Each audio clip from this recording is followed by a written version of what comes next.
something I'd like to say to the gentleman that listen to the program. You know, keep your hands to yourself, for God's sake.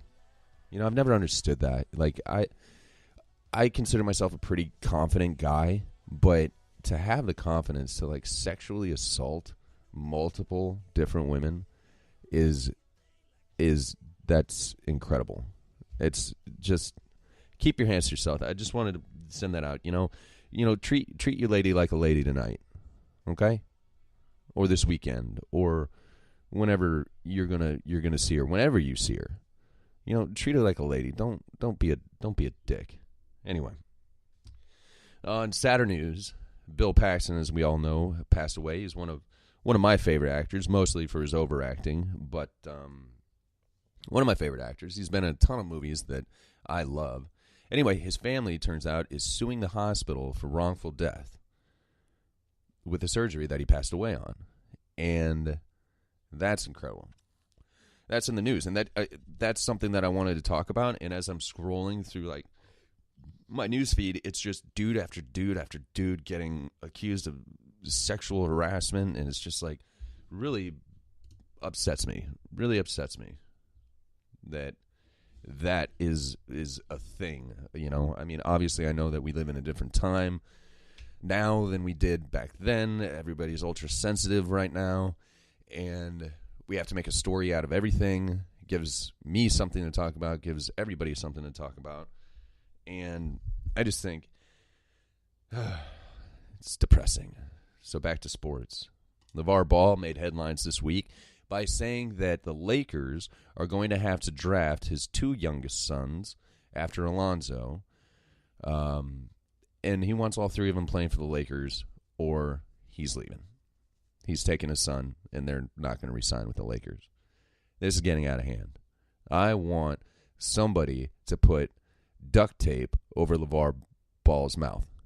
I mean, at first I was like, no, this is just a dad looking out for his son, taking care of his son, making sure that his son is in a good place to succeed.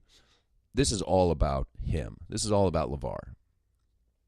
And that, to me, being a father myself, is one of the grossest things I've ever seen. At least he's more upfront about it, instead of like Michael Jackson's dad, who used to just beat him into rehearsals and nobody knew about it. But not to compare the two, but LeVar is just the worst kind of father. I mean, he really is. He might be building a brand, but at what cost? At what cost is he building this brand? That, by the way, it's not Alonzo Ball brand. It's not either of his other sons. It's Big Baller brand. It includes him. And he's building a brand off of the success of his children and exploiting them and using them as betting chips at the poker table of life. And the weird part is that Alonzo has nothing to say about it. You know, he doesn't say anything about it, which is really peculiar to me. It almost seems like a victim reacting to something that happened to them that they don't want to talk about it. And I can't imagine growing up in that household. That'd be awful. That'd be terrible. So I seriously think that not only should, you know, I don't know if DCFS can get involved anymore, but, I mean, somebody needs to. Somebody needs to get involved in this man's life and dig deeper and see what the hell he does with his free time, because he must be smoking crack or dealing crack maybe. I don't know, because this guy is off his fucking rocker with the shit that he's saying. I'm not going to let my son play for the Lakers unless you draft my other two. Who says that? Nobody. Nobody says that. And I don't care if he was joking. I don't care. I don't think he was joking. I don't mean to say that, but I mean, Jesus. Just shut up. Just shut up. You've already made your brand. Your brand is already there. You were ridiculous when you were asking $600 for a pair of shoes. You're ridiculous now. You're not stopping. So somebody needs to stop him for the sake of his children. Because I can't imagine being Alonzo Ball having to answer all these questions about what my daddy says. You know? And not to mention the teammates in the locker room, they must be thinking that Alonzo is talking to his dad about how they don't work well together and all this other crap. Like, It's just a horrible, horrible situation for any child to be in. And even though they're grown men, well, one of them is, it's unprofessional. I still consider all three of them kids.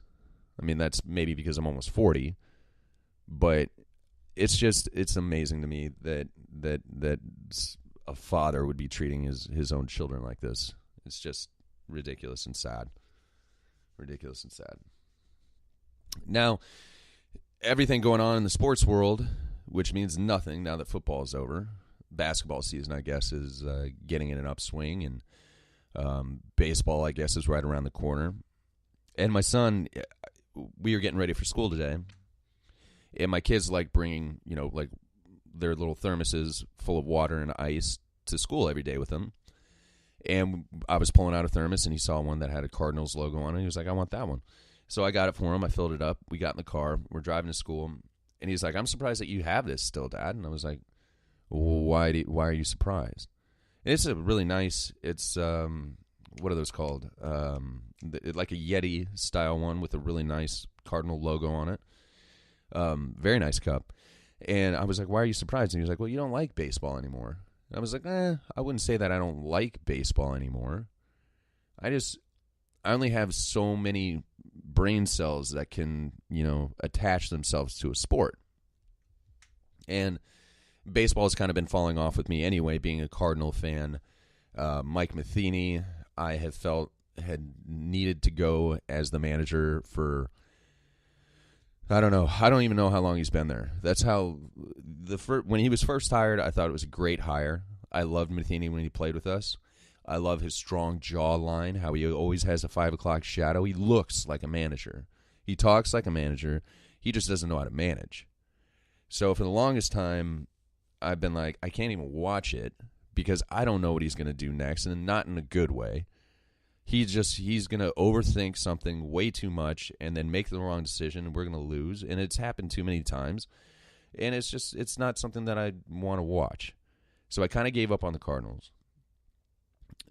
And mostly because with me getting into the WWE again and my kids being really into it and me needing to stay on top of, who's who and what's what and all this other stuff, I've got football that eats up most of my brain, and then I've got WWE that eats up the rest of it, and I just don't have any time to, I can't be one of those guys that knows everything about every sport.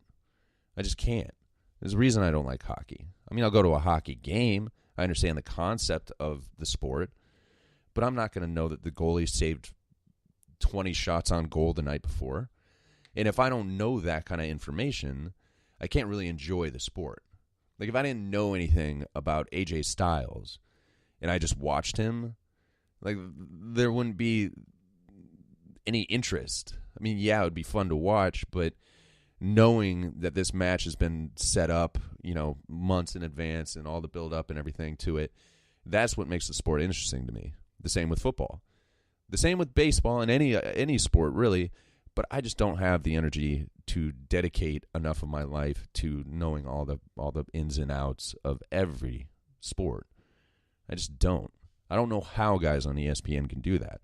I mean, mostly because they're reading a teleprompter with somebody else is writing the copy, but to speak intelligently on every sport, to think intelligently, I shouldn't say speak, but to think intelligently about every sport, it's impossible. So baseball had to fall down. And my son was like, oh, okay. I thought you just didn't like baseball anymore. I was like, no, I like baseball. Baseball's a nice sport. It's a great sport to, if you've got the afternoon off, turn on the game, mid-game, lay on the couch, kind of fall asleep during the second, third inning, wake up in the eighth and the ninth. There's something about a baseball crowd and the sound of baseball that I still enjoy, but watching it, not so much. Not so much. I'm going to go ahead and turn this episode over. Again, I want to thank all of our sponsors of the show.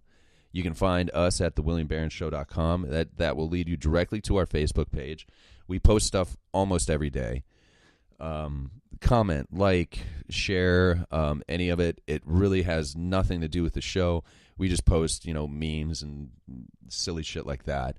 But we would like some interaction. If you have any questions or anything for me, Aaron, Scarlett, anybody, you can go there, leave that information there. We are brought to you by GraceBarron.com, GRAYCE Barron.com. And I'm going to get out of here. I'm already tired of hearing myself talk, just like Steve Kerr. And we're going to leave you again with the Hollow Party. The song's called Ships, and we'll see you guys next week. Thank you for listening to The William Barron Show.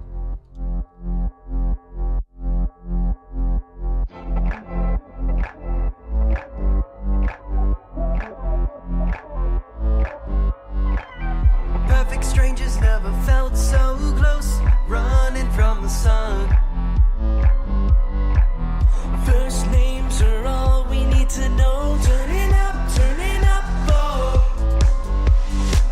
I don't usually act like this. Can't stop, but I can't resist. It's wrong, but it feels alright. You and I only got one night. So hit me up, don't say it's over. I don't want the night to end. Bottoms up, pour us another. We might never meet again. The world is shaking, dancing in the night. You'll be gone on the morning light. So hit me up, I'm not giving up. Ride the high to the wind.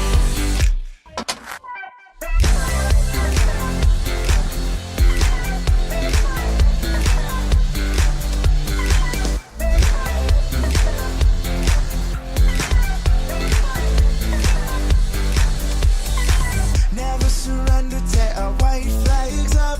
Rebels on the run. Might not remember cause we're so messed up. Pick it up, oh.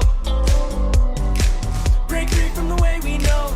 No reason to take it slow. It's wrong but it feels alright. You and I only got one night. So hit me up, don't say it's over. I don't want the night to end. Bottoms up, pour us another. We might never meet again. The world is shaking, dancing in the night. You'll be gone on the morning light. So hit me up, I'm not giving up. Ride the high into the wind.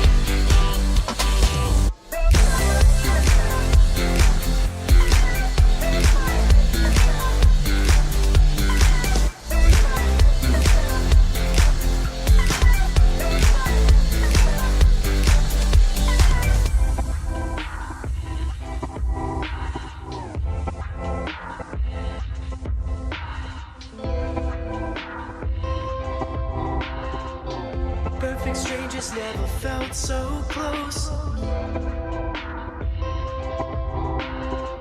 Your first name is all I need to know. Break free from the way we know. No reason to take it slow. It's wrong, but it feels alright.